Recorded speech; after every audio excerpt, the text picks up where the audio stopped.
औज़ुबिल्लाहिमिनश्शैतानिर्रजीम बिस्मिल्लाहिर्रहमानिर्रहीम। रिज़वान अली दानिश की तरफ से तमाम रिस्पेक्टेड व्यूअर्स को अस्सलाम वालेकुम। तो प्यारे दोस्तों, आज की वीडियो जो है वो स्पेशल उन लोगों के लिए है जो पंजाब पब्लिक सर्विस कमीशन में बतौर लेक्चरार ऑनलाइन अप्लाई करना चाहते हैं। चूँकि मुल्क पाकिस्तान में अभी भी मोस्टली जो है वो जब भी अप्लाई किया जाता है तो मैनुअली एप्लीकेशन दी जाती है। तो जब हमें कभी इंटरनेट से या ऑनलाइन अप्लाई करना पड़ जाए तो फिर हमारे लिए काफ़ी मुश्किलात पैदा हो जाती हैं। तो मैं इस वीडियो में कोशिश कर रहा हूँ कि आपको स्टेप बाय स्टेप एक एक चीज़ अलग अलग समझाऊँ, अलग अलग दिखाऊँ प्रैक्टिकली, और फिर उसके बाद आप उसको फॉलो करें और कोशिश करिएगा कि एंड तक ये वीडियो देखें ताकि आपको सारी वीडियो जो है, ताकि आपको स्टेप बाय स्टेप हर चीज़ वाज़ेह समझ में आ जाए। तो इंशाल्लाह ताला अगर आप ये वीडियो पूरी देख लेंगे तो आपको ऑनलाइन अप्लाई करने में किसी किस्म का मसला नहीं होगा।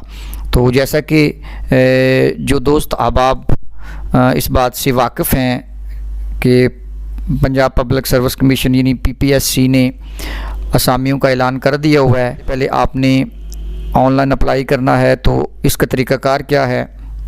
अब चंद बातें मैं पहले आपको बताऊंगा जो आपने बड़े ध्यान से सुननी है। पहले नंबर पे तो ये है कि आपने देखनी है अपनी एलिजिबिलिटी यानी क्वालिफ़िकेशन देखनी है। जो क्राइटेरिया PPSC ने दिया है क्या आपकी क्वालिफ़िकेशन उस क्राइटेरिया में आती है या नहीं आती। तो वो क्या है, पहली बात तो ये है कि आपके पास MA MSc, अगर आप BSc हैं तो फिर आपका जो BSc है वो ऑनर होना चाहिए, ठीक है जी। और दूसरी इसके ऊपर शर्त ये लागू की गई है कि ये जो MA MSc या BSc ऑनर अगर आप रखते हैं डिग्रीज़ की तो इसकी सेकंड डिवीज़न मस्ट होनी चाहिए। अगर आपकी थर्ड डिवीज़न है तो आप इसके लिए अहल नहीं है, फिर आपको अप्लाई करने का फ़ायदा नहीं है, ठीक है जी। तो क्या कह रहा हूँ मैं, सेकंड डिवीज़न जो है वो इसके लिए मस्ट है।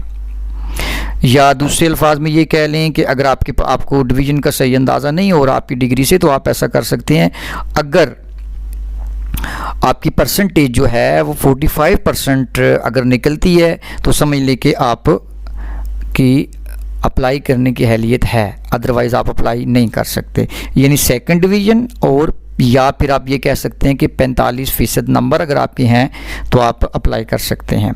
इसके साथ एक और भी चीज़ है कि 16 ईयर्स जो एकेडमिक ड्यूरेशन है वो भी ज़रूरी होनी चाहिए, यानी 16 साल जो है आपकी वो ड्यूरेशन भी होनी चाहिए, ठीक है जी। ये तो होगी आपकी क्वालिफ़िकेशन के हिसाब से एलिजिबिलिटी। अब है एज, जो अगला बड़ा मसला होता है वो एज का। तो याद रखिएगा जो मेल हज़रात हैं यानी मर्द हज़रात के लिए 33 यानी 33 साल लिमिट है एज की, और फीमेल यानी ख़वातीन के लिए 36 है। मेल की अगर 33 से ज़्यादा एज है तो वो अप्लाई नहीं कर सकते, और अगर फ़ीमेल की 36 से ज़्यादा है तो वो भी अप्लाई नहीं कर सकते, ठीक है जी। अब देखें जी, अब ये तो चीज़ें थी अप्लाई करने से पहले आपने अपने आप को देखने कि क्या ये मैं इस क्राइटेरिया में आता हूँ या आती हूँ। अगर तो आप इस क्राइटेरिया में आ गए तो फिर अगला प्रोसेस जो होता है वो सबसे पहले नंबर पे आपने काम करना है, चलान फॉर्म को डाउनलोड करना है। बाकी फॉर्म बाकी छोड़ दें, कैसे आपने अप्लाई करना है कैसे, वो एक बात का मसला है। पहला जो आपने काम करना है, क्योंकि अगर आप स्टेप बाय स्टेप चलेंगे तो आपके लिए आसानी होगी। पहले नंबर पे आपने क्या करना है, फ़र्स्ट ऑफ़ ऑल आपने चलान फॉर्म को डाउनलोड करना है, ठीक है। फिर उसका प्रिंट लेना है, फिर उसके बाद बैंक में फ़ीस जमा करवानी है। तो चलें जी बिस्मिल्लाह करके स्टार्ट करते हैं। तो इंटरनेट का कनेक्शन आपके पास होना चाहिए। उसके बाद आप ओपन कर लेते हैं किसको जी, गूगल क्रोम को ओपन कर लें, या जो भी आप ब्राउज़र यूज़ कर रहे हैं वो आप ओपन कर सकते हैं, ठीक है जी। अब आपने यहाँ पर क्या टाइप करना है, PPSC चलान फॉर्म, वो आ गया, ठीक है जी। आप इसके ऊपर एंटर कर देंगे तो अब आपके सामने जो पहले नंबर पे लिंक ओपन होगा, आपको नज़र आ रहा होगा ये लिंक, चलान फॉर्म PPSC, ठीक है जी। इसके ऊपर आपने कर देना है क्लिक। जैसे ही आप क्लिक करेंगे तो आपके सामने एक फॉर्म ओपन हो जाएगा, ये है जी चलान फॉर्म, ठीक है जी। आपको नज़र आ रहा होगा चलान फॉर्म। अच्छा, अब ये चलान फॉर्म ओपन हो गया। अब अगला स्टेप आपने क्या करना है चलान फॉर्म के साथ, आप थोड़ा सा माउस को मूव करेंगे तो आपको ऑप्शन देगा, दो ऑप्शन दे रहा है, एक ऑप्शन डाउनलोड की आ रही है और एक ऑप्शन जो वो प्रिंट की आ रही है। ओपन की है, अगर इस सिस्टम के साथ प्रिंटर लगा हुआ है फिर आप क्या करें, प्रिंट पे क्लिक करेंगे तो वो प्रिंट आपको मिल जाएगा प्रिंटर से। बाज़ का तो ऐसा भी होता है कि आपके पास प्रिंटर मौजूद नहीं है, आप किसी और सिस्टम से या किसी शॉप पे जाके प्रिंट निकलवाना चाहते हैं तो कोई मसला नहीं है। अगर प्रिंटर मौजूद है तो प्रिंट पे क्लिक कर लें, अगर आपके पास प्रिंटर मौजूद नहीं है तो आप यहाँ पर क्लिक करके क्या कर सकते हैं, डाउनलोड कर सकते हैं। अब जैसे डाउनलोड पे क्लिक करेंगे तो अब आपने इसको बताना है कि ये कहाँ पर जाके सेव हो। ठीक है जी, आप इसको डेस्कटॉप के ऊपर भी सेव कर सकते हैं, आप इसको रीनेम भी कर सकते हैं, क्योंकि चलान फार्म कोई आपके डेस्कटॉप के ऊपर भी पड़ा होता है तो आप इसको लिख सकते हैं PPSC। ठीक है जी, PPSC चलान फार्म। अब आप क्या करेंगे, सेव पे क्लिक कर देंगे। जैसे ही सेव पे क्लिक करेंगे तो आपको ये नज़र आ रहा होगा नीचे कि उसने ये डाउनलोड कर दिए, ये नीचे आपको नज़र आ रहा होगा। ठीक है जी, अब आपने नेक्स्ट क्या करना है, इसको मिनिमाइज़ करके चेक कर लें। ये देखिए, ये PPSC चलान फार्म ये जो है ये PDF फॉर्मेट में आपके पास सेव हो गया है। अब आप इसको किसी भी जगह पे ले जाके प्रिंट इसका ले सकते हैं। ठीक है जी, अच्छा जी, अब आपने ये समझिए कि आपने इसका प्रिंट ले लिया, आपके पास हार्ड कॉपी आ गई है। अब आप इसको मैन्युअली फिल करेंगे। अब आपने यहाँ पर नेम ऑफ द कैंडिडेट लिखना है।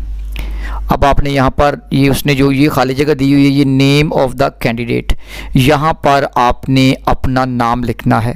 ठीक है जी, ये जो आपको जगह नज़र आ रही है ना, इस जगह पर आपने, मैं इसको जूम करके आपको दिखाता हूँ ताकि आपको सही तरीके से नज़र आए। ठीक है जी, आपको ये नज़र आ रहा है नेम ऑफ द कैंडिडेट, यहाँ पर आपने अपना नाम लिखना है। ठीक है जी, अब नाम लिखने के बाद आपने नेक्स्ट आगे इस पोर्शन में आ जाना है।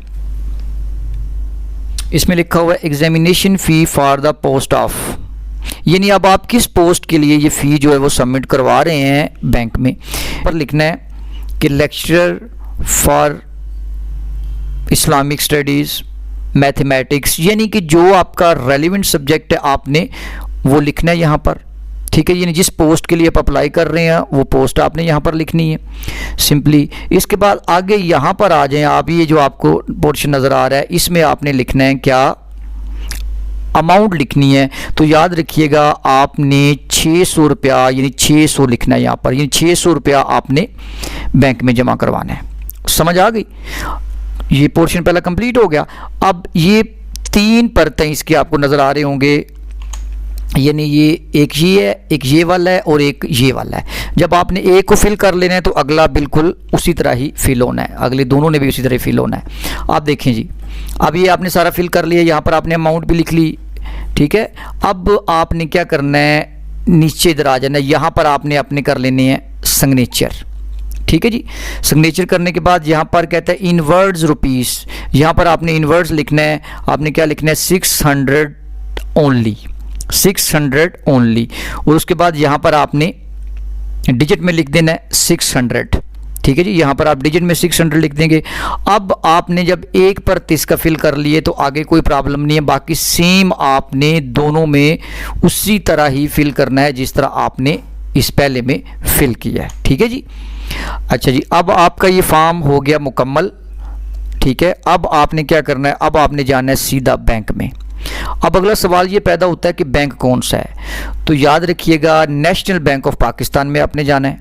अगर आप गौर करेंगे तो इसने ऊपर आपको ये दिया हुआ है, आपको नज़र आ रहा होगा नेशनल बैंक ऑफ पाकिस्तान।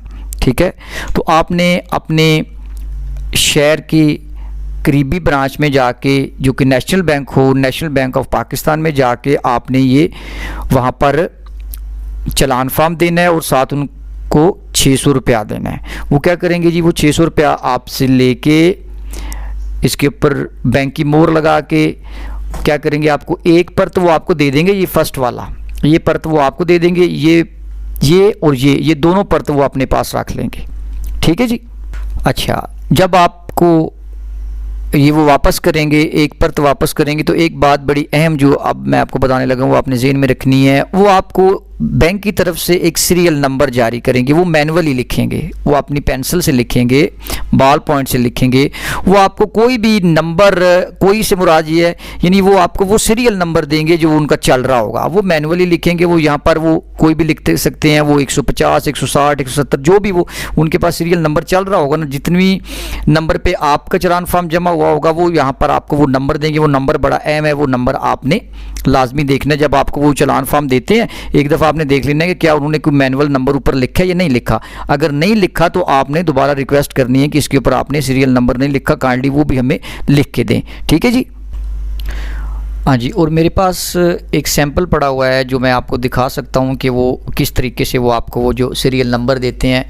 तो आप देखिएगा, डेस्कटॉप के ऊपर मैंने एक फ़ोल्डर बना के रखा हुआ है ये PPSC अप्लाई का। तो यहाँ पर मैं इसको ओपन करता हूँ, ये देखें जी, ये आपको फॉर्म नज़र आ रहा होगा। ये वो मैं नंबर जो आपको कह रहा था ना, ये वो वाला नंबर जो मैनुअली लिखेंगे, वो 167, 68, 69 कोई भी हो सकता है। ठीक है ना, तो ये नंबर जो है वो मैनुअली आपको सीरियल नंबर लिख के देंगे। ठीक है, क्योंकि जब हमने आगे जाके फॉर्म को फिल करना है तो इसकी हमें ज़रूरत पड़नी है। बाकी देखिए जिस तरह मैंने ये लिखा हुआ है, ये लेक्चर फॉर इस्लामियात, उसके बाद एक चीज़ और यहाँ पर आती है फिल करने के लिए, वो ये क्या है कि केस नंबर।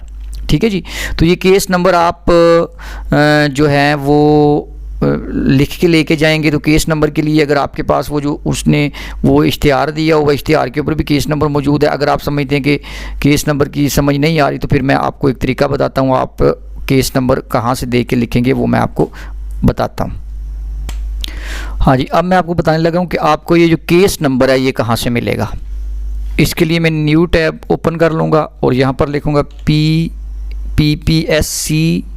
अब मैं वेबसाइट पे जाऊंगा। वेबसाइट में मैं इसलिए जा रहा हूं कि आपको मैं वो केस नंबर दिखा सकूं। अब अप्लाई ऑनलाइन पे क्लिक करना, अभी मैं अप्लाई नहीं कर रहा, मैं जस्ट आपको ये बताने के लिए इस इन्वायरमेंट में आया हूं ताकि आपको पता चल जाए कि केस नंबर आपने कहां से लेना है। आपने ऐसा करना है कि यहां पर ऊपर जो आपको नज़र आ रहा होगा डिस्प्ले, यहां पर आपने क्लिक करके आल पे क्लिक कर देना है। ठीक है जी, आल का फ़ायदा ये होगा कि सारी पोस्ट जो हैं वो आपके सामने ओपन हो जाएंगी, पूरी लिस्ट आपके सामने आ जाएगी, इसमें मेल फीमेल सारे आ जाएंगे। ठीक है जी, अब देखें जी, अब आपने गौर करनी है। अब आपने देखना ये है कि मेरा जो रेलिवेंट सब्जेक्ट है या जो मेरी रेलिवेंट पोस्ट है वो कौन सी है, मैंने किस पोस्ट के लिए अप्लाई करना है। ठीक है जी, मिसाल के तौर पर अगर आप मेल हैं तो फिर मेल वाली लिस्ट में चेक कर लें, अगर आप फीमेल हैं तो फीमेल वाली लिस्ट में चेक कर लें। ठीक है, अब मिसाल के तौर पर अगर कोई बंदा लेक्चर हिस्ट्री में लेक्चरार के तौर पर अपने आप को मतलब अप्लाई कर रहा है तो फिर आपने क्या करना है, आपका केस नंबर ये है, यानी 42B 2020, समझ आ गई, 42B 2020। इसी तरह मैं एक और एग्जांपल आपको देता हूँ। मिसाल के तौर पर एक फ़ीमेल लेक्चरार है, उसने फ़ीमेल ने अगर अप्लाई करना है, मिसाल के तौर पर उसने अप्लाई करना है, ये देखें जी, ये लेक्चरर इकनॉमिक्स फ़ीमेल, अगर कोई फ़ीमेल है उसने इकनॉमिक्स के लिए की पोस्ट के ऊपर अप्लाई करना है तो फिर उसका जो केस नंबर होगा वो क्या होगा, 7B 2020। जस्ट ये याद रखना है कितने नंबर पे है, और 7B 2020 ये इसका केस नंबर है। अगर आप ऊपर देखते हैं, ये देखें जी, ऊपर से ये केस नंबर शुरू हो रहा है, पहले सीरियल नंबर है, ठीक है जी, फिर एड नंबर है, फिर केस नंबर है, फिर पोस्ट नेम है, फीस सब की उसने आगे दी हुई है 600।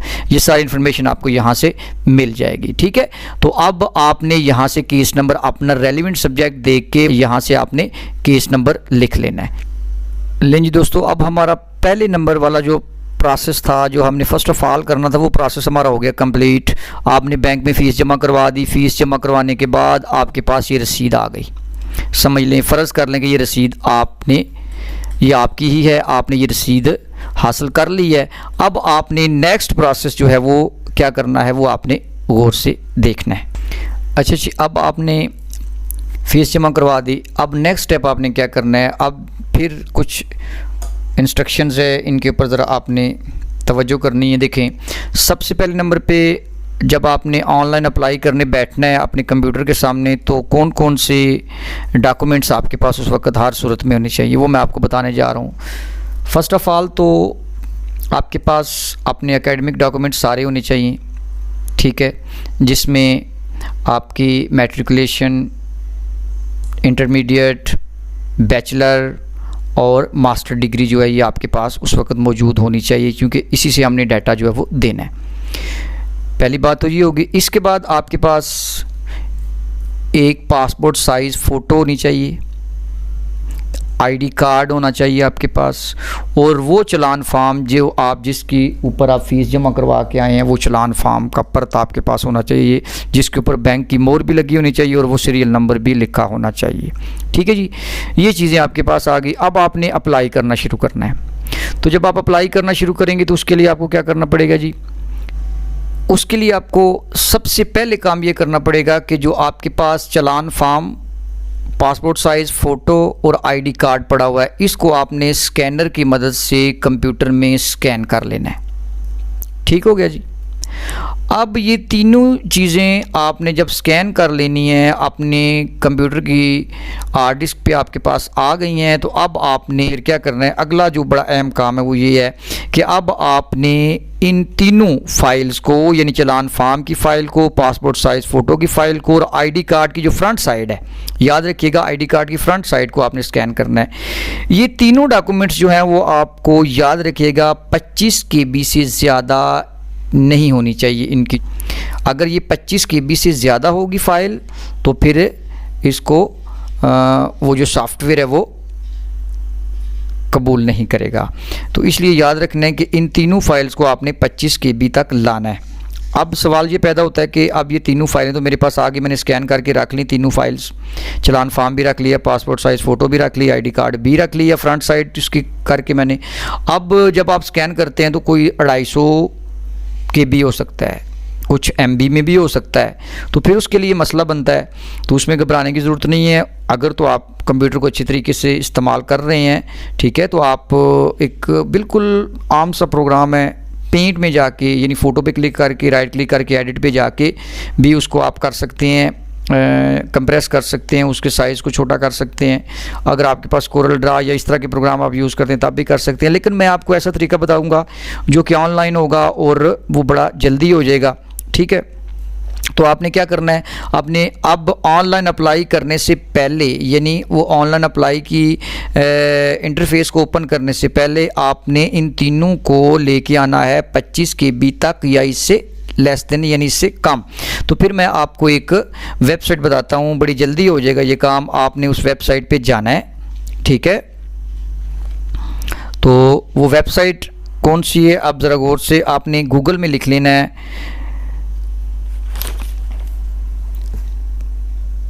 सॉफ्ट लॉजिक्स,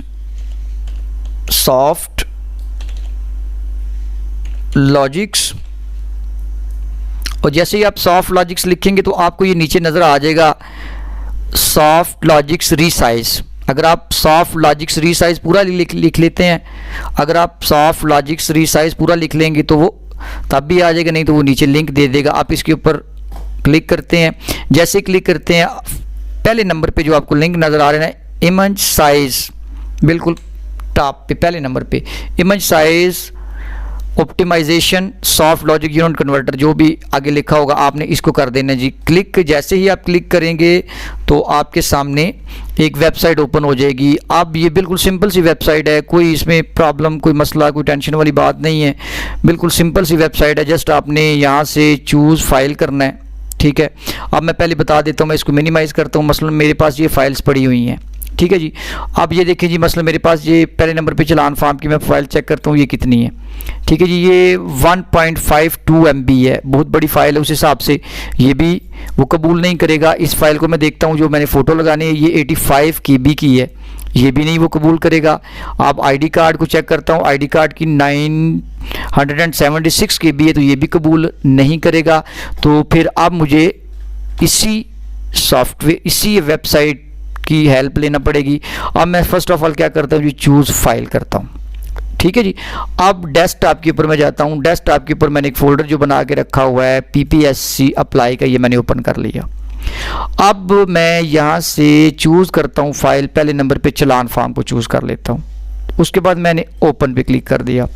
जैसे ही मैं ओपन पे क्लिक करूँगा तो ये आपको नज़र आ रहा होगा, ये फ़ाइल उसने चूज़ करके यहाँ पर लगा दी है। अब सिंपली मैं पहले इसको क्या करूँगा, ये जो ऑप्शन आपको नज़र आ रही है कंप्रेस इमेज, मैं कंप्रेस इमेज पे क्लिक करूंगा। जैसे ही मैं इसके ऊपर क्लिक करूंगा तो ये ऊपर उसे लिख दिया है कि इमेज कंप्रेस सक्सेसफुली। अब मैं इसको कर दूंगा ओके। अब आप देख रहे होंगे कि उसने जो इसका साइज़ है वो कितना कर दिया है 12.44 KB, यही 25 से अब नीचे है। अब ये मेरी फ़ाइल उसके ऊपर लग सकती है, तो मेरा मसला हल हो गया। ठीक है जी। अब मैं क्या करूँगा जी, दूसरे नंबर पे आप इसको डाउनलोड करूँगा, डाउनलोड इमेज पे क्लिक करूँगा तो अब कंप्यूटर की हार्ड डिस्क के ऊपर ये जो है फ़ाइल सेव हो जाएगी। पहली फ़ाइल मेरी सेव हो गई। ठीक है जी। अब फिर मैं क्या करता हूँ, आप दूसरी फ़ाइल लेके यानी फिर मैं करूँगा कि चूज़ फाइल्स, फिर ओपन किया, ये तस्वीर आ गई। अब मैं क्या करता हूँ जी, फिर इसको कंप्रेस करता हूँ। ये मैंने कंप्रेस किया, ठीक है। जब मैंने कंप्रेस पे क्लिक किया तो वो इसको भी उसने सक्सेसफुली कंप्रेस कर दिया। ओके करता हूँ, इसको भी मैं डाउनलोड कर लेता हूँ। ये आप नीचे देख रहे होंगे ये डाउनलोड हो रही है। ठीक है जी, ये तस्वीर भी डाउनलोड हो गई मेरी। अब फिर चूज़ फाइल पे जाऊँगा, मैं यहाँ से ID कार्ड इसको ओपन करूँगा और फिर मैं कंप्रेस इमेज पे क्लिक करूँगा। ये भी सक्सेसफुली कंप्रेस्ड होगी फ़ाइल। अब इसको भी मैं डाउनलोड करूँगा ताकि ये हार्ड डिस्क पे कॉपी हो जाए। लें जी, अब ये तीनों फाइल्स जो है मेरी आ गई हैं और 25 KB से कम हो गई हैं। अब यहाँ से आपने स्टार्ट मेन्यू पे क्लिक करना है। उसके बाद ये लिनोवो, क्योंकि सिस्टम का कंप्यूटर का नाम है, आपके कंप्यूटर में कोई और भी नाम हो सकता है। अब यहाँ पर आप देखेंगे आपको डाउनलोड का एक फ़ोल्डर मिलेगा, ये डाउनलोड का फ़ोल्डर। अब ये देखो जी, मेरी ये तीनों फाइल यहाँ पर आ गई हैं। अब मैं क्या करूँगा, इन तीनों फाइल्स को यहाँ से कॉपी कर लेता हूँ। ठीक है, कॉपी करने के बाद मैं ये इसी में जाके रख लेता हूँ और यहाँ पर मैं एक नया फ़ोल्डर इसको दे देता हूँ। ठीक है, यहाँ पर मैं कोई भी फ़ोल्डर बना सकता हूँ। ओके लिख के मैं एंटर करके इसके अंदर ये पेस्ट कर देता हूँ। अब ये तीनों फाइल्स मेरी जो हैं बिल्कुल रेडी हैं वहाँ पर लगाने के लिए। लें जी, अब हमने काफ़ी हद तक अपना काम कंप्लीट कर लिया। अब हम इस पोजीशन में आ गए हैं कि हम अब अप्लाई कर सकते हैं बगैर किसी टेंशन के। तो आपने सिंपली क्या करना है, आपने फिर जनाब गूगल क्रोम को ओपन करना है। ठीक है, और अब आपने वेबसाइट पे जाना है जो कि PPSC की वेबसाइट है। अब आप गूगल में ये लिखते हैं PPSC, एंटर कर दें। अब यहाँ पर आपने जनाब पंजाब पब्लिक सर्विस कमीशन की वेबसाइट ओपन कर लेनी है। अब कोई दिक्कत, कोई मसला नहीं बनेगा। सिर्फ आपने आगे देखना है कि कॉलम कैसे फिल करने हैं, एप्लीकेशन के जितने भी कॉलम्स उसने दिए हुए हमने किस तरीके से फिल करने हैं। बड़ी तवज्जो से, बड़े ध्यान से आपने देखना है। आप जैसे ही ये फॉर्म आपके सामने ओपन होगा तो आपको नज़र आ रहा होगा कि साइड पे, ये बिल्कुल साइड पे आपको ऑनलाइन पिन शो हो रही है। यहाँ पर उसने पहले नंबर पे लिखा हुआ है अप्लाई ऑनलाइन। आप अप्लाई ऑनलाइन पे क्लिक कर देंगे। जैसे ही अप्लाई ऑनलाइन पे आप क्लिक करते हैं तो वही लिस्ट आपके सामने ओपन हो जाती है। मुकम्मल जितनी वैकेंसीज़ जो हैं दी गई हैं वो सारी की सारी वैकेंसीज़ यहाँ पर ओपन हो जाएंगी। अब आप अगर यहाँ से इसको ऑल कर लेते हैं तो ज़्यादा आसानी हो जाएगी। ठीक है, अब मसलन मैंने अप्लाई करना है जी लेक्चर इस्लामियात मेल। ठीक है जी, अब मैंने इस पे क्लिक कर दिया। ठीक है जी, गौर से देखें। अब मसलन मेरे रेलिवेंट जो पोस्ट है वो है 43, जिसका केस नंबर है 43B 2020 लेक्चर इस्लामियात मेल। मसलन ये मैं मिसाल दे रहा हूँ आपको। आपने इसके ऊपर कर लेना क्लिक। जैसे ही क्लिक करेंगे तो एक नई विंडो ओपन होगी और इस तरह की इन्वायरमेंट आपके सामने आएगी। ये इंटरफेस आपको वो देगा, वो कहता है tension policy regarding number of chances. आपने इसको रीड कर लेना है। ठीक है, अगर रीड कर लें तब भी ठीक है, नहीं रीड करते तब भी आप I have read and understood this आप इसके ऊपर कर देते हैं जी क्लिक। जैसे ही क्लिक करते हैं तो ये इंटरफेस आपके सामने आ जाएगा ये। ठीक है जी, ये आपके सामने आ जाएगा। और अब आपने क्या करना है, यहाँ से आप गौर करेंगे तो इधर आपने कुछ भी नहीं करना। यहाँ पर आप सिर्फ आपने लिखना है कि फिल अप, जो एंड पे ऑप्शन है fill up form, fill up form पे आपने कर देना है क्लिक। जैसे ही आप क्लिक करेंगे तो आपके सामने कुछ हदायत वो आपको देगा। ये वो हदायत आपने पढ़ लेनी है गौर से। इसके बाद आपने क्या कर लेना है, इसको चेक कर देना है, टिक कर देना है I confirm that I have read the general guidelines and general instructions for applying online. कहता है मैंने सारा कुछ पढ़ लिया है और मैं अप्लाई करना चाहता हूँ। उसके बाद आपने क्या कर देना, अप्लाई ऑनलाइन पे क्लिक कर देना है। ठीक है जी। जब आप अप्लाई ऑनलाइन पे क्लिक करेंगे तो कुछ इस तरह का एप्लीकेशन का इंटरफेस आपके सामने ओपन हो जाएगा। ये आप देखें जी, गौर करें ज़रा ये। ठीक है जी। तो यहाँ पर आपने क्या करना है, आईडी कार्ड कहता है CNIC नंबर विद डैशेस। यहाँ पर आपने डैशेस के साथ CNIC नंबर देना है, यानी आप नंबर अपना देते हैं, मसलन ये वाला नंबर मैं दे देता हूँ, ये फर्जी नंबर मैं दे रहा हूँ। ठीक है जी। इसके बाद आगे वो कहता है CNIC नंबर विदाउट डैशेस। अब यहाँ पर जो आपने नंबर देना है वो विदाउट डैशेस देना है, आपने दे दिया। ठीक है जी। अब यहाँ पर नीचे वो आपसे पूछता है जी ईमेल एड्रेस। अब यहाँ पर आपने वो ईमेल एड्रेस देना है जो अभी आप यूज़ कर रहे हैं, चूँकि ईमेल एड्रेस का इसमें बड़ा अहम किरदार है। तो क्योंकि पहली ईमेल उन्होंने आपको आपकी ईमेल एड्रेस पे करनी है, तो यहाँ पर आप ईमेल एड्रेस जो है वो दे देते हैं। ठीक है जी।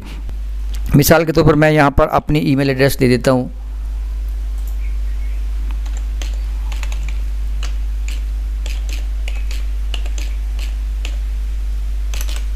ये रिजवान अली दानिश 09@gmail.com।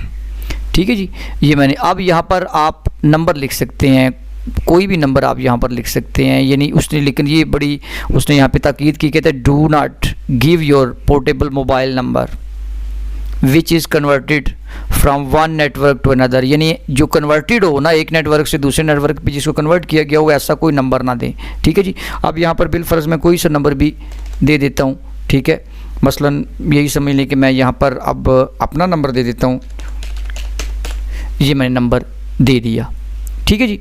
अब नेक्स्ट वन क्या कहता है, ये आपने जब फिल कर लेना है तो आपने to fill the application form click here.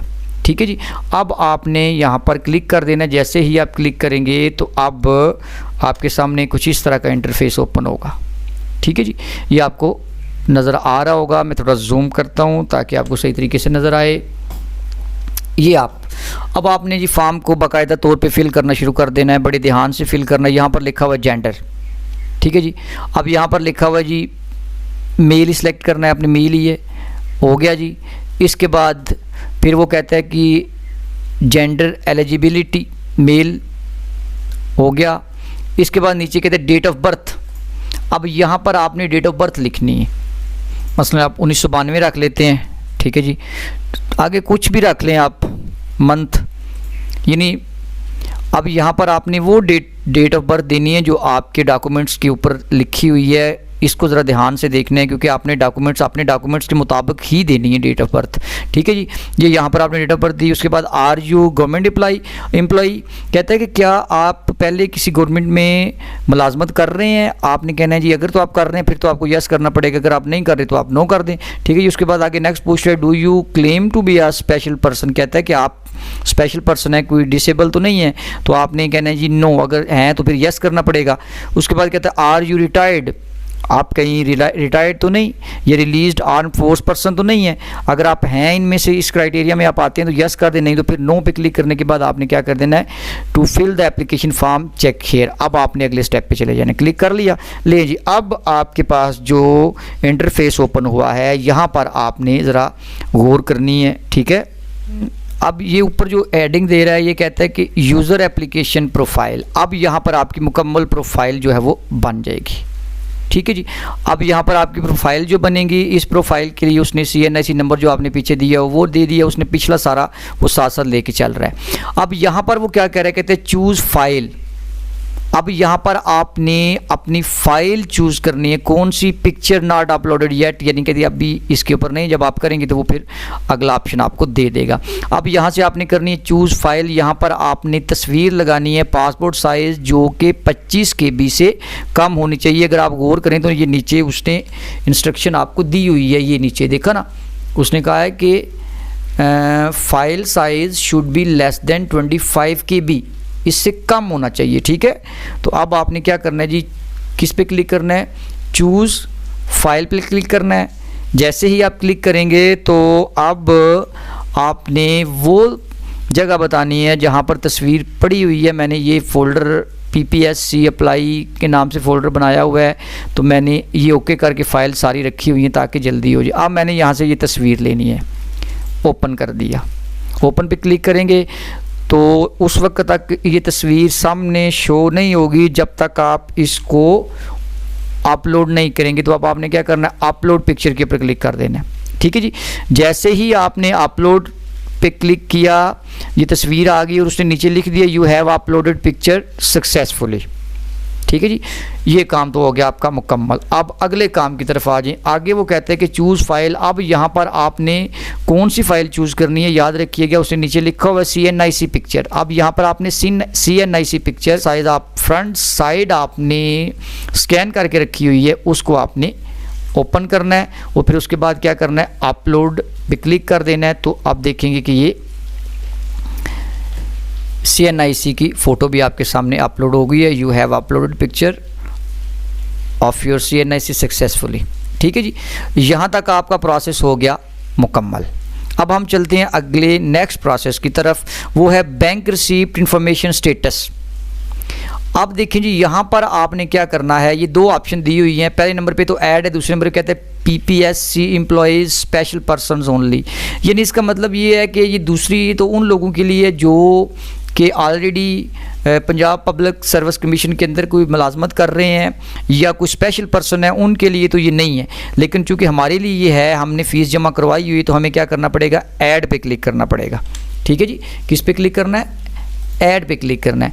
Add पे क्लिक करने के बाद जो आपके पास एप्लीकेशन की इन्वायरमेंट आएगी, उसकी मेन हेडिंग बनेगी बैंक रिसीप्ट इन्फॉर्मेशन।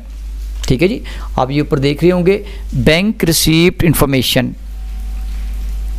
तो अब आपने ये जो बैंक रिसीप्ट इन्फॉर्मेशन है, यहाँ पर आपने मुकम्मल बैंक की रिसीप्ट की इन्फॉर्मेशन आपने यहाँ मुहैया करनी है। हाँ जी, अब हम क्या करेंगे, चूज़ फाइल पे जाएंगे और फाइल हमारी डेस्कटॉप के ऊपर मैंने रखा हुआ जो फ़ोल्डर बना के, आप उस फोल्डर पे मैं जाऊंगा, ओके पे, और ये समझ लें कि आपकी वो फाइल पड़ी हुई है, यानी ये वो रसीद है जो आपने बैंक में फ़ीस जमा करवाने के बाद आपको दी गई थी। तो अब आपने क्या करना है, अपलोड पिक्चर पे क्लिक कर देना। जैसे क्लिक करेंगे तो आपके सामने वो देखें जी, वो लोड हो जाएगी कुछ इस तरीके से। ठीक है जी, अब नेक्स्ट वो आपसे पूछ रहा है, वो कहता है कि बैंक रिसीप्ट डेट। ठीक है जी, अब आपने यहाँ पर वो डेट देनी है जिस डेट को आपने बैंक में फ़ीस जमा करवाई थी। मिसाल के तौर पर आपने करवाई है जी, ये समझ लें कि 25 तारीख को करवाई है, 25/8/2020 को करवाई है। बैंक रिसीप्ट नंबर, अब वो बैंक रिसीप्ट नंबर जो मैंने आपको बताया था, वो जो मैनुअली लिखेंगे बैंक वाले, वो कोई भी हो सकता है। वो मिसाल के तौर पर 170 हो सकता है, 180 हो सकता है, जो भी वो नंबर होगा वो आपने यहाँ पर लगा देना है उससे देख के। ठीक है जी, उसके बाद बैंक नेम है नेशनल बैंक ऑफ पाकिस्तान। ठीक है जी, उसके बाद सिटी नेम। अब देखिए जी, यहाँ पर सिटी नेम पे एक बात याद रखिएगा। अब मिसाल के तौर पर मैंने खारियाँ में जमा करवाई है, तो मेरा सिटी जो होगा वो खारियाँ नहीं होगा, गुजरात होगा। याद रखिए कि ये जो ज़िला गुजरात के जो कैंडिडेट अप्लाई करना चाह रहे हैं, गुजरात। अब यहाँ पर मैं गुजरात को जो है वो देखूँगा कि गुजरात कहाँ पे है। ठीक है, ये गुजरात को मैंने सेलेक्ट कर लिया। फिर उसके बाद नीचे वो मुझसे पूछ रहा है, वो कहता है कि ब्रांच नेम। अब मैंने खारिया में फ़ीस जमा करवाई है ना, तो अब ब्रांच मैंने देखनी है कि ये इसकी ब्रांच कौन कौन सी है। तो यहाँ पर मैं देखूँगा जी, खारिया सिटी में मैंने करवाई है, ये ब्रांच मुझे खारिया सिटी की नज़र आ गई है जी यहाँ पर लिस्ट में। तो अब आप गौर करिएगा, ये है, अगर आपने खारिया कैंट में करवाया है तो आप यहाँ पर खारिया कैंट लिखेंगे। खारिया सिटी में मैंने करवाया है तो मैं खारिया सिटी ब्रांच को सिलेक्ट कर लूँगा। ठीक है जी, ये आ गई खारिया सिटी। अब उसने आगे रिसीप्ट अमाउंट वैसे ही 600 रुपया उसने की हुई है। अब ये सारा मुकम्मल होने के बाद अब आपने क्या कर लेना है, अब देखें ये आपका बैंक रिसीप्ट इन्फॉर्मेशन सारी की सारी आपने इसके ऊपर अपलोड कर दी हुई है। अब आपने नेक्स्ट क्या करना है, सेव इन्फॉर्मेशन। अब आपने किस पे क्लिक कर देना जी, सेफ इन्फॉर्मेशन पे क्लिक करेंगे जैसे ही, तो अब आपके पास जो है, गौर करें, receipt information has been added successfully and bank receipt information status has been updated successfully. कहते हैं ये सारा कुछ सक्सेसफुली आपने अपडेट कर दिया। ठीक है जी, अब आपने क्या करना है, नेक्स्ट पे क्लिक कर देना है, अगले स्टेप पे आप चले जाते हैं। अब अगले स्टेप के लिए मेन हेडिंग आप ऊपर देखेंगे ना, क्या कहते हैं, यूज़र एप्लीकेशन प्रोफाइल। फिर यूज़र एप्लीकेशन प्रोफाइल आ गई। अब जनाब अगले स्टेप पे चलते हैं, ठीक है जी। अब वो हमें क्या कहता है, इस तरफ आप गौर करें, देखिए लिखा हुआ बैंक रिसीप्ट इंफॉर्मेशन स्टेटस। ये तो डाटा सेव्ड सक्सेसफुली, यहाँ तक तो हमारा काम हो गया था कंप्लीट। अब हमने पर्सनल रिकॉर्ड स्टेटस यहाँ पर देना है, तो इसके लिए आपने किसके ऊपर क्लिक करना है, ऐड पे क्लिक करना है।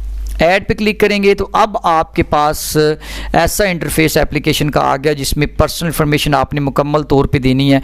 अब यहाँ पर आपने नाम लिखना है, समझ आ गई है। अब मसलन मैं नाम लिखता हूँ जी रिजवान दानिश, यानी आपने अपना यहाँ पर नाम लिखना है। मैं तो एग्जाम्पल के तौर पे लिख रहा हूँ। इसके बाद आपने रिलीजियन बताना है जी मुस्लिम। इसके बाद रिलीजन मुस्लिम जैसे बताएंगे, नीचे नेम ऑफ रिलीजन खुद ही इस्लाम आ जाएगा। ये CNIC नंबर जो मैंने दिया था वो भी उसने लिख दिया यहाँ पर। अब फिर नेक्स्ट क्या, अब आपने यहाँ पर क्या लिखना है जी, CNIC एक्सपायरी डेट लिखनी है। अब आपने ये देखना है कि आपका जो CNIC है वो कब एक्सपायर हो रहा है, ये आपने एक्सपायरी डेट लिखनी है। मिसाल के तौर पर मैं एक्सपायरी डेट लिख देता हूँ जी यहाँ पर। पहले मैं लिखता हूँ जी ये एक्सपायर हो रही है जी मसलन 2022 में, और कब, मई में और 10, यानी कि 10 मई 2022 को ये मेरा जो ID कार्ड है ये एक्सपायर हो जाएगी। आपके ID कार्ड के ऊपर जो भी एक्सपायरी डेट उसकी बैक साइड पे लिखी होगी वो आपने यहाँ पर दे देनी है। इसके बाद यहाँ पर आपने अपना पोस्टल एड्रेस देना है, यानी जो आपके घर का पता है वो आपने यहाँ पर लिखना है, टाइप करना है, ठीक है जी।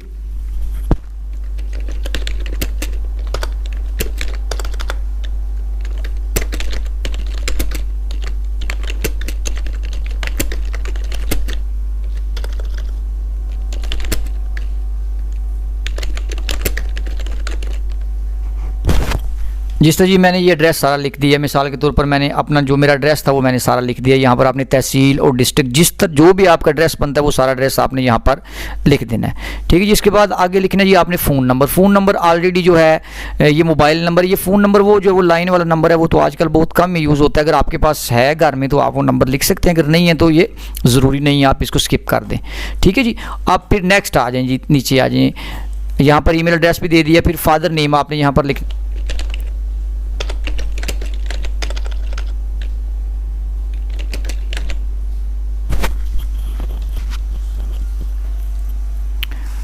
हाँ जी, ये मैंने फादर नेम लिख दिया।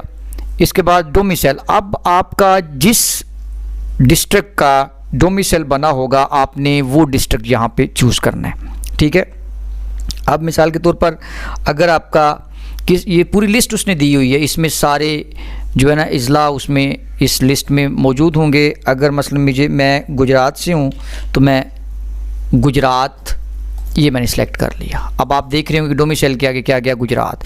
इसके बाद डोमिसाइल इशू डेट, अब कब ये इशू किया गया था वो मैं वो लिख दी। तो मिसाल के तौर पर जी मैंने ये इशू हुआ था कोई भी जो आपकी डोमिसाइल के ऊपर डेट इशू डेट लिखी होगी वो आपने यहाँ पर बता देनी कि ये इसकी जो थी ना वो इशू डेट थी। मतलब मैंने ये 23/6 जो भी है मैंने लिख दी। इसके बाद मैरिटल स्टेटस आपने लिखना है कि आप अगर गैर शादीशुदा तो आप सिंगल लिखेंगे, ठीक है। और अगर आप शादीशुदा तो फिर आप मैरिड लिखेंगे। तो आप यहाँ पे मिसाल के तौर पर सिंगल को चूज़ करते हैं, ठीक है जी। जैसे सिंगल को चूज़ करेंगे तो ये भी अपडेट हो गया। इसके बाद आगे नेक्स्ट आ जाएं, हैव यू एनी रिलेटिव। अब ये जो आगे है ना ये मतलब कोई आपका रिश्तेदार वहाँ पे काम करता है, ये 1 2 3 4 5 इन सब को ये 9 छोड़ दें। यहाँ पर आपका कोई मेरा नहीं ख्याल कि किसी के साथ भी आपकी कोई यानी इस किसी भी कॉलम के साथ आप रेलिवेंट हों, इसलिए यहाँ पर आप 9 ही रहने दें। और उसके बाद ये नीचे आ जाएं आप। अब आपने क्या करना है यहाँ से, हाँ लीजिए। अब आपने ऊपर ये आपने मैरिटल स्टेटस आपने सेट करने के बाद आपने बिल्कुल नीचे आ जाना है। यहाँ पर आपको नज़र आ रहा होगा indicate centre for written test examination interview, यानी कि अब आपका इंटरव्यू या आपका टेस्ट किस जगह पर होगा उस शहर का नाम लिखना है। अब आपने देखना ये कि इस लिस्ट में जितने हैं इसमें बहावलपुर, डीजी खान, फैसलाबाद, लाहौर, मुल्तान, रावलपिंडी, सरगोदा, अब इन्हीं में से ही आपने कोई चूज़ करना है। अब आपने चूज़ वो करना है जो आप समझते हैं कि ये जहाँ पर मेरी रिहाइश है, मेरी रेजिडेंसी के करीब जो पड़ता है शहर, मैंने उस शहर को चूज़ करना है। ठीक है जी। अब मिसाल के तौर पर अगर हमें सूट करता है रावलपिंडी तो मैं रावलपिंडी को चूज़ करूंगा। कर लिया। इसके बाद नेक्स्ट कहते हैं number of chance avail for this post. कहते हैं कि आपने पहले भी कभी अप्लाई किया है, आपने 1 दफ़ा किया है, 2 दफ़ा किया है या 3 दफ़ा किया है।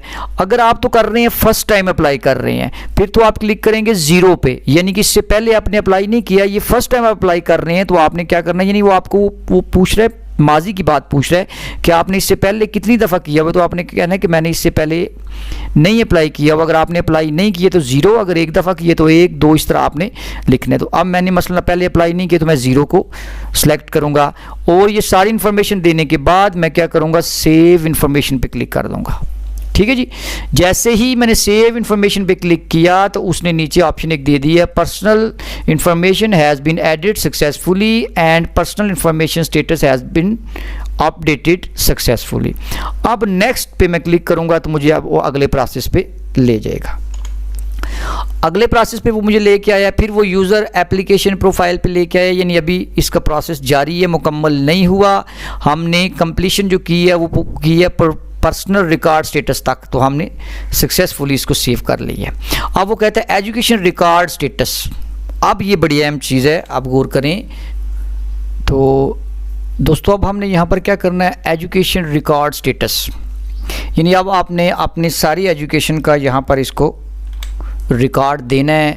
ठीक है, तो बिल्कुल आराम से इजी होके, मैं इसलिए बहुत आहिस्ता आवाज़ में ये ट्यूटोरियल बना रहा हूँ ताकि आपको बिल्कुल इजीली, मैं कोई तेज़ी नहीं कर रहा ताकि किसी किस्म की आपको कोई प्रॉब्लम क्रिएट ना हो। ठीक है जी। तो अब आपने क्या करना है, एजुकेशन रिकॉर्ड स्टेटस के लिए आपने उसी तरह ऐड पे क्लिक करना है। ऐड पे क्लिक करेंगे तो कुछ इस तरह का इंटरफेस आपके सामने आ जाएगा। अब यहाँ पर आपने एक चीज़ गौर करनी है, क्वालिफ़िकेशन सेट उसने दिए हुए हैं।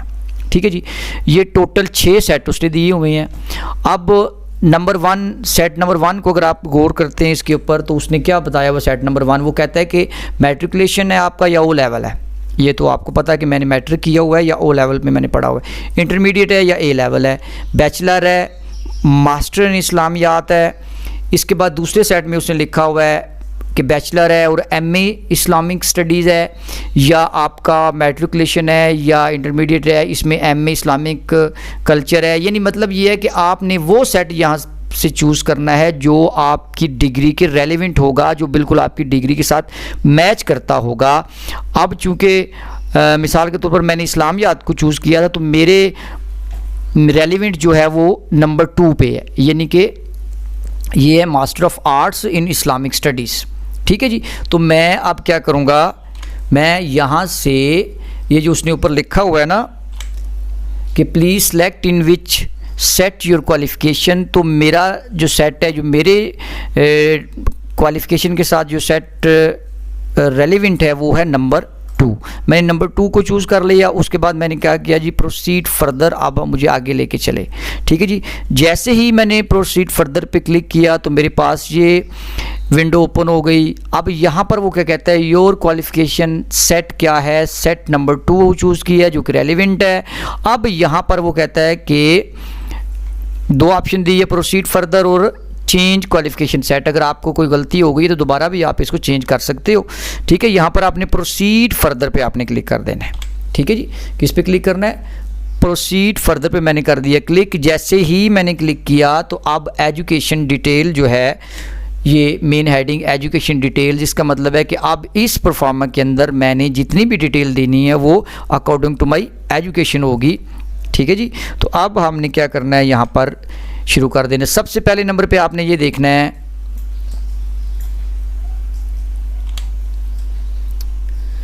कि नेम ऑफ सर्टिफिकेट डिग्री, यानी आप मैट्रिकुलेशन, आपने मैट्रिक किया हुआ है या ओ लेवल है आपका, ये आपको पता होगा। मतलब मेरा मैट्रिकुलेशन है तो मैंने चूज़ मैट्रिकुलेशन को ही करना है। इसके बाद बोर्ड या यूनिवर्सिटी आपने यहाँ से चूज़ करनी है कि आपने किस बोर्ड से मैट्रिकुलेशन किया है या किस यूनिवर्सिटी से आपने ओ लेवल किया है, वो आपके डॉक्यूमेंट्स के ऊपर लिखा हुआ होगा। तो अब मिसाल के तौर पर यहाँ पर मैंने चूज़ करना है, तो मैं लिखता हूँ ये BISc यानी board of intermediate and secondary education मेरा गुजरांवाला है, तो मैं यहाँ से तलाश कर सकता हूँ। ये मैंने चूज़ कर लिया जी, board of intermediate and secondary education Gujranwala, ये मैंने चूज़ कर लिया। फिर कहते हैं if board university is not given in the above list, अगर लिस्ट में आपको कोई बोर्ड या यूनिवर्सिटी अगर आप इस लिस्ट में मौजूद नहीं है तो आप यहाँ पर खुद भी टाइप कर सकते हैं कि ये मेरी यूनिवर्सिटी है या ये वाला मेरा बोर्ड है।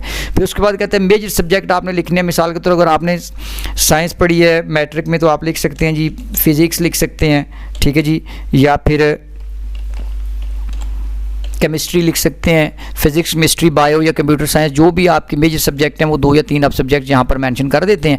इसके बाद नेक्स्ट वो कहते हैं रिजल्ट डिक्लेरेशन। अब यहाँ पर आपने रिजल्ट की डिक्लेरेशन डेट लिखनी होती है, मस्ट लिखनी है कि किस डेट को मैट्रिक का रिजल्ट डिक्लेयर हुआ था। मैंने इसलिए कहा था कि अब ये जितनी भी आपकी एकेडमिक डिग्रीज़ हैं वो आपने अपने पास टेबल पर रख के फिर ये फॉर्म फिल करना शुरू करना है। अब आपने क्या करना है, निकालनी है मैट्रिक की सनद है आपके पास या रिजल्ट कार्ड, आपने फ़ौरन उसके ऊपर देखना है कि कब रिजल्ट आया था। मसलन मैंने लिखता हूँ जी 25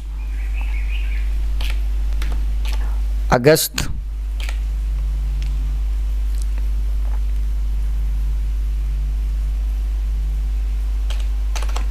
अब मसलन ये मैं लिखता हूँ 2009 में आया था, ठीक है जी, ये मैंने लिख दिया। उसके बाद एग्जामिनेशन सिस्टम, मैंने जो एग्ज़ाम दिया था वो सेमेस्टर सिस्टम था या एनुअल सिस्टम था, तो मैंने एनुअल को चूज़ करना है क्योंकि एनुअल सिस्टम में दिया है। उसके बाद नीचे आप अगले पे लिखा हुआ है मार्क ऑब्टेन, तो अब कितने नंबर आपने हासिल किए थे वो यहाँ पर आपने नंबर लिख देने हैं। मिसाल के तौर पर मैं लिख देता हूँ जी 753 नंबर थे, ठीक है जी, और आउट ऑफ कितने थे 850 थे, ठीक है जी, मैट्रिक में। अब उसके बाद डिवीज़न ग्रेड यहाँ पर आप लिखते हैं जी। अब आपने देखना है कि मेरे ग्रेड कौन सा बन रहा है या डिवीज़न कौन सा बन रहा है। अगर आप ग्रेड दे दें तब भी ठीक है, अगर आपकी मसलन सनद के ऊपर ग्रेड ए लिखा है, बी लिखा है, सी लिखा है, वो आप यहाँ से भी चूज़ कर सकते हैं। अगर आप बताते हैं कि ये डिवीज़न कौन सी है तो आपको पता है तो आप लिख सकते हैं जी मसलन फर्स्ट डिवीज़न है तो आप फर्स्ट डिवीज़न रहने दें, ठीक हो गया जी। अब यहाँ पर आपने मैट्रिक के मुतल्लक सारी इन्फॉर्मेशन जो है वो उसको दे दी हुई है, ठीक है। जब आपने मैट्रिक के मुतल्लक सारी इन्फॉर्मेशन इसको दे दी है तो अब आपने अगला स्टेप जो करना है वो क्या करना है, ऐड अनदर एजुकेशन। मतलब ये है कि मैंने मैट्रिकुलेशन को तो कंप्लीट कर दिया, अब मेरी जो दूसरी एजुकेशन है अनदर एजुकेशन जिसमें मेरा भी इंटरमीडिएट पढ़ा हुआ है, बैचलर पढ़ा हुआ है, या वो अब मुझे आगे लेके चले तो फिर मैं क्या क्लिक करूँगा, ऐड अनदर एजुकेशन पे मैं क्लिक करूँगा, ठीक है जी।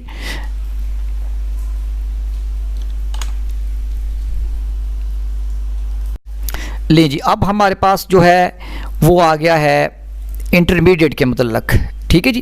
पहले मैंने मैट्रिकुलेशन की इन्फॉर्मेशन दे दी है, अब मैंने नेम ऑफ द सर्टिफिकेट, अब यहाँ से चूज़ करना है सर्टिफिकेट। मैंने मैट्रिकुलेशन के मतलब तो इसको इन्फॉर्मेशन ऑलरेडी दे दी हुई है, अब मैंने इसको इन्फॉर्मेशन देनी है किसकी, इंटरमीडिएट की या ए लेवल की देनी है। इंटरमीडिएट आ गया जी।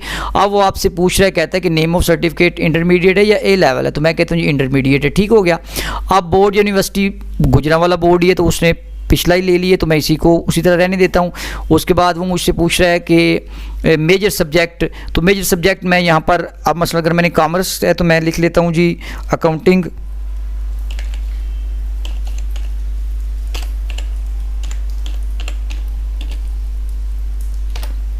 उसके बाद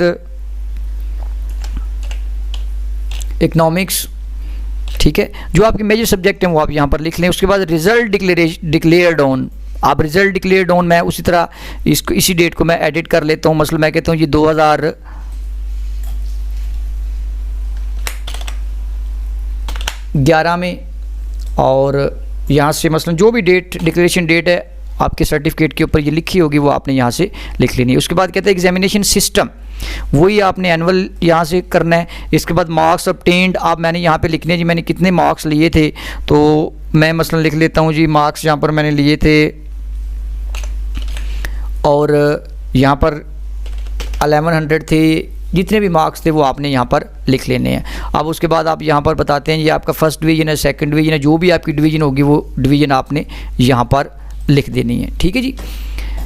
जो भी डिवीज़न होगी वो आपने चूज़ करके यहाँ पर रख लेनी है। उसके बाद ये मैंने कर लिया सारा मुकम्मल। अब मैंने क्या करना है, फिर जब मैंने इंटरमीडिएट का भी इसको दे दिया, अब मैंने कहना है जी ऐड अनदर एजुकेशन, फिर मैं ऐड अनदर एजुकेशन पे चला जाऊंगा। तो अब मुझे, हाँ जी, अब मैंने मैट्रिक और इंटरमीडिएट ये दोनों सर्टिफिकेट की सारी इन्फॉर्मेशन मैंने दे दी। अब मैंने क्या करना है, अब मैंने फिर नेम ऑफ द सर्टिफिकेट या डिग्री चूज़ करनी है, कौन सी, बैचलर की।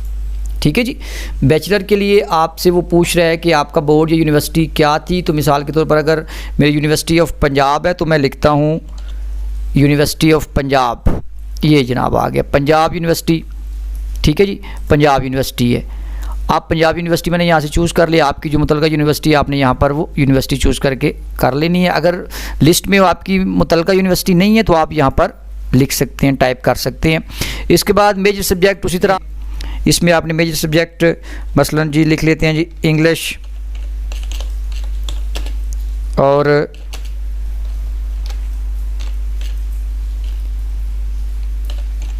इस्लामियात, जो भी आपकी मेजर सब्जेक्ट है वो यहाँ पे आप लिखेंगे। उसके बाद रिज़ल्ट डिक्लेरेशन, अब आप इसको रिज़ल्ट का बताते हैं। अब मसलन रिज़ल्ट इसका जी मैं लिखता हूँ जी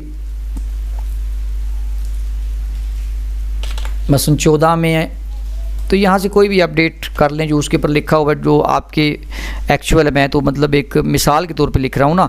उसके बाद एग्जामिनेशन सिस्टम जो है यहाँ पर भी मैं एनुअल ही लिखूँगा। उसके बाद मार्क्स ऑब्टेन्ड मैं लिखूँगा जी, यहाँ पर कितने मार्क्स लिए जी मैंने, मिसाल के तौर पर लिखते हैं जी इतने मार्क्स लिए आउट ऑफ 850। तो अब यहाँ पर आपकी जो डिवीज़न बनती है वो आपने देखने कि मेरी डिवीज़न फर्स्ट है या सेकंड है, उसी तरह आपने इसको कर लेना है। ये आपने ग्रेजुएशन की भी दे दी। इसके बाद आपने क्या कर लेना है जी, यहाँ पर आपने लिखना है, इसके बाद आपने करना है add another education as usual. हाँ जी डियर व्यूअर्स, अब हमने क्या करना है, अब नेम ऑफ द सर्टिफिकेट कौन सा देना है, जो कि हमारी लास्ट डिग्री रह गई है वो डिग्री हमने यहाँ पर देनी है। वो कौन सी है जी हमारे पास, वो है MA इस्लामिक स्टडीज़ उसने दिया हुआ। चूँकि मैंने जिस पोस्ट पे इसको अप्लाई करना था उसी पोस्ट के मुताबिक ही इसने यहाँ पर मुझे MA की डिग्री देनी थी, तो MA इस्लामिक स्टडीज़। अब वो मुझसे पूछ रहा है कि बोर्ड यूनिवर्सिटी मेरी पंजाब यूनिवर्सिटी है। उसके बाद यहाँ पर जी आगे मेजर सब्जेक्ट, तो इसमें बिल्कुल सिंपल इस्लामिक स्टडीज़ आएगा, तो उर्दू मेजर सब्जेक्ट इसमें आप लिख नहीं सकते जिसमें आप अप्लाई कर रहे हैं। मसला आप यहाँ पे लिख लेते हैं जी इस्लामिक स्टडीज़, लिख लिया। अब ये आपने इस्लामिक स्टडीज़ यहाँ पे टाइप करने के बाद आप रिज़ल्ट डिक्लेरेशन, अब रिज़ल्ट आप यहाँ पे बताते हैं जी रिज़ल्ट कब अनाउंस हुआ। आप मिसाल के तौर पर आप लिख लेते हैं जी 2017 डेट आप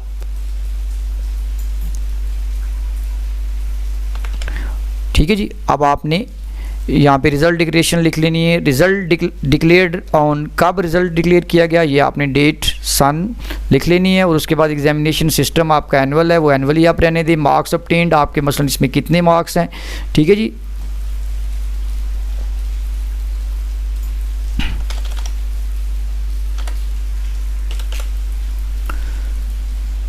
हाँ जी, अब आगे आपने मार्क्स ऑब्टेन्ड, अब आप यहाँ पर मार्क्स ऑब्टेन्ड लिखते हैं जी। मिसाल के तौर पर आपके मार्क्स हैं 503 है आउट ऑफ 800 या जो भी है नंबर वो आपने इधर कर देने हैं। अब आपकी डिवीज़न जो फर्स्ट बनती है या सेकंड बनती है वो यहाँ से आपने डिवीज़न जो है वो चूज़ कर लेनी है। अब आपने फिर क्या करना है, अब अगर हम क्लिक करते हैं ऐड अनदर एजुकेशन के ऊपर, तो अब हमारे पास कोई भी डिग्री नहीं रहेगी। अब आप गौर करें, देखेंगे, अब जब आपने ये सारी इन्फॉर्मेशन अपनी एकेडमिक इन्फॉर्मेशन इसको दे देनी है तो उसके बाद एंड पे आपने क्लिक कर लेना है सेव इन्फॉर्मेशन पे। जैसे ही आप सेव इन्फॉर्मेशन पे क्लिक करेंगे तो आप ये लिखा हुआ है उसके ऊपर एकेडमिक रिकॉर्ड सेव्ड सक्सेसफुली। इसके बाद आपने क्या कर देना है, नेक्स्ट पे क्लिक कर देना है, ठीक है। जब आप नेक्स्ट पे क्लिक करेंगे तो अब बिल्कुल एंड पे वो आपसे पूछ रहा है, कहता है कि सर्विस रिकॉर्ड एक्सपीरियंस स्टेटस आपके पास नहीं है तो आपको करने की ज़रूरत नहीं है, ठीक है। उसके बाद अब आपने, चूँकि ये सर्विस रिकॉर्ड एक्सपीरियंस स्टेटस नहीं है, अगर है तो ऐड कर दें, अगर नहीं है तो आप नॉट एप्लीकेबल पे क्लिक कर दें। नॉट एप्लीकेबल पे मैंने कर दिया क्लिक। जैसे ही मैंने नॉट एप्लीकेबल पे क्लिक किया तो आप देख रहे होंगे कि आपको नज़र आ रहा होगा डेटा सेव्ड सक्सेसफुली, डेटा ये सारा मुकम्मल हो गया। अब हमारी एप्लीकेशन बिल्कुल मुकम्मल हो गई है। अब हम इस पोजीशन में आ गए हैं कि हम इसको सेव कर सकते हैं, ठीक है। अब यानी बिल्कुल आपने आखिरी मरहले पे आ गए हैं। अब एक बात आपने याद रखनी है, जब यहाँ पर मैं सबमिट एप्लीकेशन पे क्लिक करूँगा तो आपने जो ईमेल एड्रेस दिया हुआ है उस ईमेल के ऊपर एक मेल जाएगी। अभी वो मेल आपकी ईमेल पे चली जाएगी और आपने जाके इनबॉक्स में वो अपनी ईमेल चेक करनी है, ठीक है। तो उसके ऊपर वो आपको कुछ हदायत देगा। लेकिन डियर व्यूअर्स, अब आपका सारा फॉर्म मुकम्मल हो गया। आपने ऑनलाइन जो अप्लाई करना था वो आपने कर दिया, जो डाटा इसको रिक्वायर्ड था वो सारे का सारा डाटा आपने इसको दे दिए। अब आपने सिर्फ एक काम करना है, आपने सबमिट एप्लीकेशन पे क्लिक कर देना है। जैसे ही आपने इसको सबमिट करना है आपको एक ईमेल जाएगी, आपने जो इसको ईमेल एड्रेस दिया हुआ है। अब मैं क्लिक करने लगा हूँ सबमिट एप्लीकेशन। जैसे ही मैंने इसके ऊपर क्लिक किया, ठीक है, तो अब क्या होगा, अब अगले स्टेप पे वो मुझसे पूछ रहा है, कहता है कि पोस्ट अप्लाइंग फॉर, अब मुझे कोई इन्फॉर्मेशन दे रहा है, कहता है लेक्चर। उसके बाद कहता है इस्लामियात, ये जो मुझे वो पोस्ट बता रहा है कि मैंने किस पोस्ट के लिए अप्लाई की है, डिपार्टमेंट मुझे बता रहा है, ठीक है। इसके बाद कैंडिडेट का नेम बताएगा, यहाँ पर आपको CNIC नंबर बताएगा और केस नंबर आपको यहाँ पर देगा। फिर उसके बाद आपने यहाँ पर क्लिक करना है, यानी चेक कर, हाँ जी, आप ये जो नीचे से लिखा हुआ है अब आपने इसको चेक कर देना है। और उसने by submitting certify that information in the application form submitted by is correct and in case and information is in found to, यानी उसने ये लिखा हुआ है कि जो भी मालूमात मैंने दी है वो मैंने बिल्कुल करेक्टली दी है। अगर इसमें से इंफॉर्मेशन मेरी कोई भी गलत साबित होती है तो मैं अपने आप को डिस्क्वालीफाई समझूंगा, ठीक है जी। तो उसके बाद आपने किस पे क्लिक कर देना है, सबमिट एप्लीकेशन पे क्लिक कर देना है जी। बिल्कुल आपका आखिरी स्टेप लें जी। अब आपने अपना सारा प्रोसेस कंप्लीट कर लिया है। कंप्लीट करने के बाद आपके सामने कुछ इस तरह का पेज ओपन होगा। इस पेज के ऊपर आपकी मुकम्मल इंफॉर्मेशन है, post applying for, department, candidate name, CNIC number, case number. उसके बाद यहाँ पर आपको एक ये जो नंबर नज़र आ रहा है ना, ये बड़ा अहम नंबर है, एप्लीकेशन नंबर इस, ये एप्लीकेशन नंबर जो है बड़ा अहम है। अब आपने क्या करना है, उसने आपको सारा कुछ बता दिया कि वो कहता है कि हमने आपके ईमेल एड्रेस पे एक ईमेल भी सेंड कर दी है। तो अब आप अगर इसका प्रिंट निकालना चाहते हैं तो आप क्या करते हैं, प्रिंट एप्लीकेशन पे क्लिक करते हैं तो आपके सामने ये चीज़ आ जाएगी। इस तरह का फॉर्म आपके सामने ओपन होके आ जाएगा। अब आपने वो CNIC नंबर देना है जो आपने पीछे दिया हुआ है, जो आपका अपना CNIC नंबर है, ये CNIC नंबर देना है। उसके बाद एप्लीकेशन नंबर देना है आपने, जो वो रेड कलर में वो शो करवा रहा था। अगर आप यहाँ से नहीं लिख पाए तो कोई मसला नहीं है, आप अपने ईमेल एड्रेस पे चले जाएं, वहाँ पर आपको ये एप्लीकेशन नंबर मिल जाएगा। वो एप्लीकेशन नंबर यहाँ पर आप लगाएंगे, ठीक है, एप्लीकेशन नंबर लगाएंगे। इसके बाद क्या करेंगे, आप टोकन नंबर लगाएंगे और ये टोकन नंबर भी आपको मिलेगा कहाँ से, आपके ईमेल एड्रेस पे। आप अपने ईमेल पे जाएंगे, इनबॉक्स में आपको उसने ये सेंड कर दिया हुआ टोकन नंबर भी। ये CNIC नंबर तो आपके सामने आ गया। यहाँ पर एप्लीकेशन नंबर अगर आप वहाँ से नहीं लिख पाए तो कोई मसला नहीं है। टोकन नंबर, ये दोनों चीज़ें आपको कहाँ से मिलेंगी, आपने कहाँ जाना है, अपने ईमेल एड्रेस पे, अपने ईमेल में जाना है, यानी आपने ईमेल के, अब यहाँ पर आपने जो ईमेल दिया हुआ है जीमेल का, आपने जीमेल को ओपन कर लेना है। जीमेल के इनबॉक्स में जाएंगे आप, ठीक है। तो आप को यहाँ पर ये आप गौर करें जी, ये PPSC इन्फो, यहाँ पर उसने मुझे एक मेल कर दी हुई है। मैं इस ईमेल को ओपन करता हूँ। ये मैंने ओपन किया तो ऊपर उसने लिखा हुआ है जी एप्लीकेशन नंबर, ये मेरा एप्लीकेशन नंबर है जी, ठीक है। कौन सा एप्लीकेशन नंबर है, 40100788, ठीक है जी। उसके बाद ये ID कार्ड उसने मेरा दिया हुआ है। ये जो मैं आपको बता रहा था टोकन नंबर, ठीक है जी, ये है टोकन नंबर 4250, ठीक है। अब ये कहते हैं कि your application edit token number. अगर आप अपनी एप्लीकेशन को एडिट करना चाहते हैं, कोई गलती हो गई है, दोबारा आप इसको एडिट करना चाहते हैं तो इस टोकन नंबर को यूज़ करके आप उसको एडिट भी कर सकते हैं। लीजिए अब हम चलते हैं अपने फॉर्म के ऊपर। अगर हम फॉर्म को प्रिंट करना चाहते हैं तो क्या करेंगे जी, एप्लीकेशन पे जाके, अब यहाँ पे मैंने क्या लिखना है, जो उसने हमें इधर से दिया हुआ है 40, यहाँ पर मैंने लिख लिया जी 40100, फिर उसके बाद 788, ठीक है जी, 788 ये मैंने लिख लिया। इसके बाद टोकन नंबर क्या है 4250 यानी 4250, ये 4250 मैंने इसको नंबर दे दिया। अब मैंने क्या करना है प्रिंट एप्लीकेशन, अब मैंने इस एप्लीकेशन का प्रिंट लेना है जो कि मुकम्मल हो चुकी है, तो ये लें जी, ये आपके पास एप्लीकेशन आपकी आ गई। इसके 2 पेजेस हैं। अब आपकी मर्ज़ी है, आप इसको सेव एज अ PDF करना चाहते हैं, प्रिंट एप्लीकेशन लेना चाहते हैं, तो आपकी मर्ज़ी है। अगर आपके पास प्रिंटर मौजूद है तो अभी ही आप इसका प्रिंट लेके अपने पास हार्ड कॉपी की शक्ल में रख सकते हैं, नहीं तो आप यहाँ पर सेव एज अ PDF करेंगे तो अब आपकी फ़ाइल जो है वो सेव हो जाएगी ये PDF फॉर्मेट के अंदर। तो ये मुकम्मल इन्फॉर्मेशन आप इसको हार्ड कॉपी में पहले पढ़ लेते हैं। अगर कोई गलती होती है तो वो जिस तरह मैंने बताया आपको टोकन नंबर उसने दिया, वो आप अपने एप्लीकेशन को एडिट भी कर सकते हैं आखिरी डेट से पहले।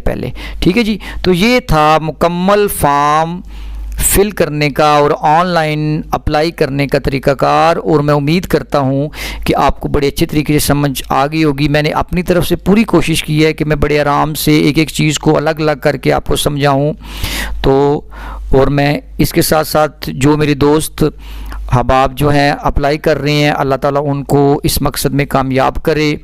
ज़ाहिर बात है वैकेंसीज़ जितनी हैं उतनी ही कैंडिडेट जो है वो उसके ऊपर पास होंगे, जिसने जितनी मेहनत कर लेनी है। अब इसमें मेहनत का एक सिलसिला ये होगा, इसमें अब मेहनत की बात ये है, अप्लाई करने में कोई मेहनत नहीं की, इसकी मेहनत आपने नहीं देखनी कि इसने अप्लाई करने पे कितनी मेहनत की है, इसने मतलब इसको किस तरह बनाया है। असल में उसने देखना ये है कि याद रखिए कि मैं आखिर पे आपको एक पॉइंट दे रहा हूँ, आपकी जो सिलेक्शन होनी है वो आपने जो एंट्री टेस्ट देना है वो एंट्री टेस्ट के ऊपर ही आपकी सिलेक्शन होनी है, ये बात आपने याद रखनी है। अगर आप एंट्री टेस्ट बहुत अच्छे तरीके से दे लेते हैं तो इंशाल्लाह ताला आप सिलेक्ट हो जाएंगे। इसलिए आपने एंट्री टेस्ट के लिए बहुत ज़्यादा मेहनत करनी है, अनथक मेहनत करनी है अगर आप चाहते हैं कि आप सिलेक्ट हों। अब आखिर में मैं तमाम उम्मीदवारों को जो कि अप्लाई करने जा रहे हैं, जिन्होंने अप्लाई कर दिया हुआ है, मैं उनके लिए कुछ अहम हदायत उनको देने लगा हूँ, या कुछ ये समझ लें कि इसकी ट्रिक्स बताने लगा हूँ। तो आपने इनको ज़रा गौर से समाअत फरमाना है। सबसे पहली बात तो ये है कि टेस्ट और इंटरव्यू का शेड्यूल कुछ इस तरह से होगा कि अप्लाई करने की लास्ट डेट के 10 दिन बाद तक टेस्ट हो जाएगा आपका। पहली बात आपने ये माइंड में रखनी है कि जब आप अप्लाई करते हैं, अप्लाई करने की लास्ट डेट के, यानी कि लास्ट डेट जो है, जो इसकी लास्ट डेट रखी गई है, उसके 10 दिन के बाद टेस्ट का सिलसिला जो है वो शुरू हो जाएगा। और टेस्ट के 1 हफ़्ते के बाद रिज़ल्ट आएगा। ठीक है जी, रिज़ल्ट के 1 हफ़्ते के बाद इंटरव्यू, और इंटरव्यू के 10 से 15 दिन के बाद जो है वो आपको फाइनल रिज़ल्ट दे दिया जाएगा। अब इसके लिए टेस्ट सेंटर्स जो बनाए गए हैं वो मैंने आपको पीछे बताए हैं, उसने टेस्ट सेंटर बताए, उनमें से आपने वही चूज़ किया जो कि आपके घर के करीब है।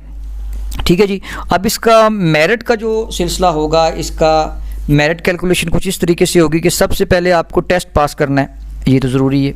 ठीक है जी, 40 पासिंग मार्क्स हैं इसके, लेकिन ये NTS की तरह नहीं है, ये बात आपने माइंड में रखनी है।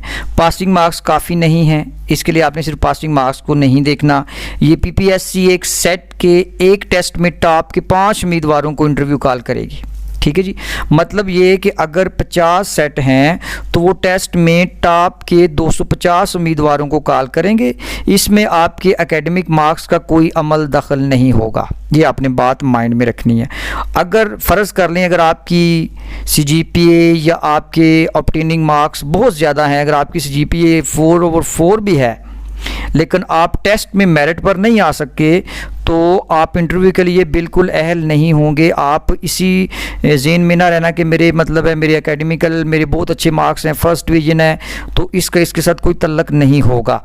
टेस्ट पर ज़्यादा फोकस करें। अगर आप टेस्ट में पास होंगे तब ही आप अगले मराहिल में दाखिल हो सकेंगे, अदरवाइज़ वहीं से आपको फ़ारग कर दिया जाएगा। जिन उम्मीदवारों के मार्क्स सबसे ज़्यादा बनेंगे वो सिलेक्ट हो जाएंगे इंशाल्लाह। ठीक है जी, और इसके बाद नंबर ऑफ़ चांसेस के बारे में मैं आपको बता दूं कि हर सब्जेक्ट के लिए 3 चांसेस होते हैं। 2015 के बाद से अगर आपने लेक्चर की किसी पोस्ट के लिए अप्लाई किया है तो चांस आपका शुमार होगा, यानी उसके बाद अगर 2015 के बाद अगर आपने कहीं अप्लाई किया तो आपका चांस जो वो शुमार किया जाएगा। अगर आप उर्दू और इंग्लिश दोनों के लिए अप्लाई करते हैं तो आप दोनों सब्जेक्ट में 3-3 चांसेस, यानी अगर आप उर्दू और इंग्लिश दोनों के लिए अप्लाई करते हैं तो आप दोनों सब्जेक्ट के लिए 3-3 चांसेस हैं।